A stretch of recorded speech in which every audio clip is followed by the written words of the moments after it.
Selamat siang, salam sejahtera untuk kita semua. Kami dari kelas TBO di sini akan mempresentasikan apa yang kami dapat dari satu semester ini. Kami terdiri dari kelompok 7 orang yang berisikan. Yang pertama ada Almas Firdaus. Minta tolong ke bawah. Wes. Yang pertama ada Almas Firdaus dengan NIM akhir 3007. Yang kedua ada Abraham Argi dengan NIM akhir 3031. Yang ketiga ada Arif Fikri Firmansyah dengan NIM akhir 3046. Yang keempat ada Ilham Wisnu dengan NIM akhir 3060. Yang kelima ada Fasih Aulia dengan NIM akhir 3065. Yang keenam ada Dava Julianda dengan NIM akhir 3082. Dan terakhir ada saya sendiri dengan NIM 3091. Materi selanjutnya akan dijelaskan oleh teman saya. Jadi kami di sini akan membahas materi pushdown automata. Jadi pushdown automata ini sendiri adalah cara untuk menerapkan tata bahasa bebas konteks atau CFG dengan cara yang sama seperti merancang DFA untuk tata bahasa biasa.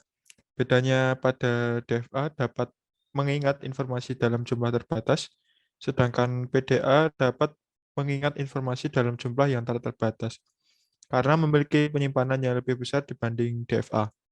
Untuk PDA ini sendiri dapat menerima kelas bahasa yang bahkan tidak dapat diterima oleh FA. Jadi PDA ini sendiri jauh lebih unggul daripada FA. Di sini ada tapel yang dimiliki oleh pushdown automata. Di antaranya adalah Q yaitu himpunan state, dan ada sigma yaitu himpunan untuk simbol input, dan ada R untuk simbol-simbol tumbukan yang dapat di-pop. Ada S sebagai state awal, Z sebagai simbol awal tumbukan. Ada F untuk final state atau state akhir, dan ada delta sebagai fungsi pemetaan yang digunakan untuk berpindah dari keadaan satu ke keadaan berikutnya. Next.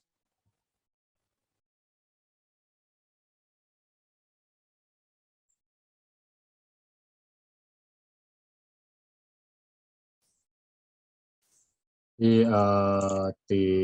komponen PDA ini terdapat 3 komponen. Yang pertama itu ada input type, di mana input type ini dibagi dalam banyak sel atau simbol, dan di kepala input ini hanya dapat membaca dan bergerak dari kiri ke kanan satu simbol pada satu waktu. Selanjutnya yaitu finite control, di mana finite control ini kontrol yang terbatas memiliki beberapa penunjuk yang menunjuk simbol saat ini yang akan dibaca. Selanjutnya ada stack.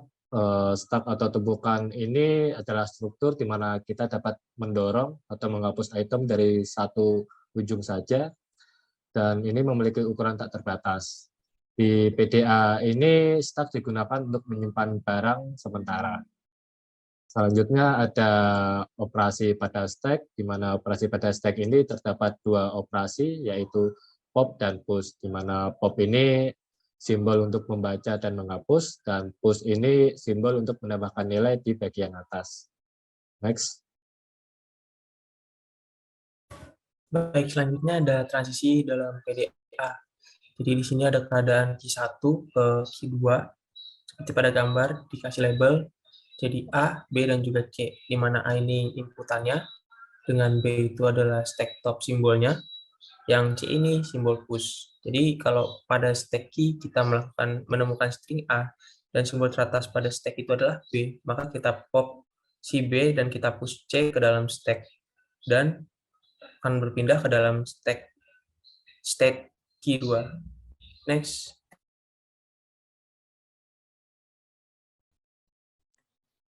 Selanjutnya PDA acceptance. Nah, suatu bahasa dapat diterima oleh pushdown automata menggunakan 2 pendekatan. Yang pertama pendekatan oleh keadaan akhir atau final state. Yang kedua adalah pendekatan yang diterima oleh keadaan kosong atau empty stack.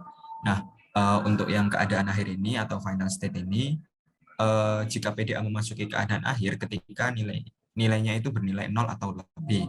Misalkan kita memiliki P ada dengan tapel simbol adalah sebagai berikut, adalah itu merupakan PDA, maka bahasa yang dapat diterima oleh final state adalah seperti yang tertera pada gambar, yaitu LPDA dan seterusnya. Kemudian yang diterima oleh keadaan kosong atau empty stack adalah saat membaca string input dari konfigurasi awal untuk beberapa PDA, tumpuan PDA tersebut menjadi kosong. Misalkan P dengan tapel sebagai berikut adalah PDA, maka bahasa yang dapat diterima oleh final state adalah NPDA. Next. Kemudian ada CFG to PDA conversion. Yang pertama, ubah produksi CFG menjadi GNF. Yang kedua, PDH hanya akan memiliki satu status, yaitu Q. Yang ketiga, simbol awal CFG akan menjadi simbol awal di PDA. Yang keempat, semua non-terminal CFG akan menjadi simbol tumbukan PDA dan semua terminal CFG akan menjadi simbol input PDA. Yang kelima dan yang terakhir, ubah produksi CFG menjadi GNF. Next. Selanjutnya kita di sini ada contoh soal untuk PDA di mana kita akan mengecek apakah string CCA akan diterima atau tidak.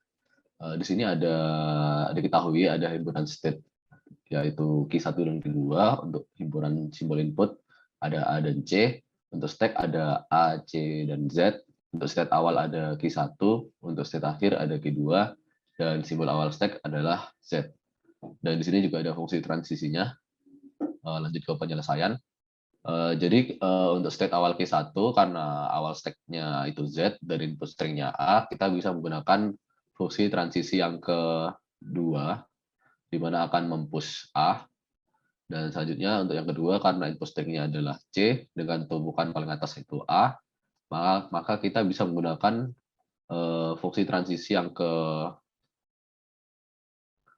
kelima di mana merupakan epsilon sehingga dilakukan operasi pop yaitu pop A. Dan selanjutnya untuk input string C dengan tumpukan paling atas Z kita bisa menggunakan fungsi transisi yang ketiga di mana akan mempush C, dan yang keempat untuk input string A dengan tumpukan paling atas C kita bisa menggunakan fungsi transisi yang ke-6 di mana di sini adalah epsilon sehingga akan mempop C, dan karena semua input telah selesai dibaca dan state akhirnya adalah Q2 dan Z, maka kesimpulannya adalah diterima.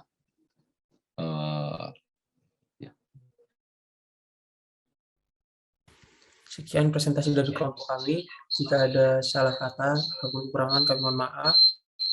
Terima kasih, sampai jumpa.